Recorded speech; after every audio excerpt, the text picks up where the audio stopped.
When children misbehave these days, their parents probably don't spank them anymore, but they are still likely to yell at their children. But as Early Show national correspondent Hattie Kauffman reports this morning, yelling may be on the way out, too. Wait over by the car, honey. Over by the car. Now! Now! Now! Though shouting is pervasive in pop culture, it seems we're hearing less of it at the playground. I'm used to trying to control my temper and reason with them and talk to them, just help them understand. Parenting websites say shouting has become the new spanking. It's frowned upon. Shouting used to not be something that people talked about or felt guilty about. Now all of a sudden moms are noticing they're shouting and they're feeling bad about it. How do you feel afterward? Guilty. Yeah. You don't realize sometimes that, you know, it hurts the little hearts and then you feel horrible. Still, everyone does it sometimes. Time out.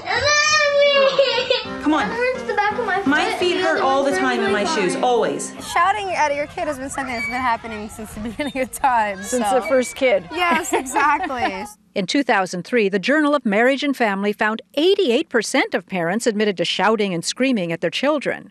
How do kids feel when they're yelled at by mom or dad? Well, one psychologist poses this question to parents. How do you feel when you're yelled at work by the boss?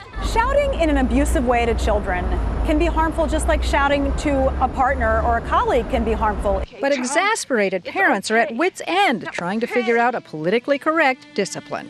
We don't want to have unruly kids that, you know, do wrong things. What are we supposed to do? Hattie Kauffman, CBS News, Los Angeles.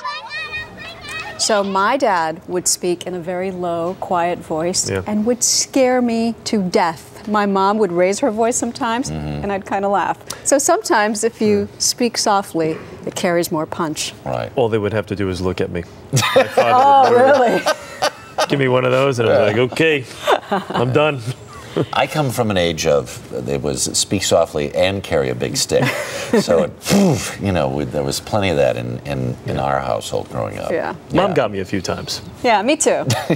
But then wasn't quick enough. Like, I hate to say it because she's watching, but I kind of laugh at her. I'm like, really, Mom? Is that the best you can do? There was a point, I remember I was probably 10 or 11 years old, and I used to have to get over a chair or something, and my mother is pounding away, and I just turned and I said, you got to bring more than that. And that was the end. That was the end. There you go.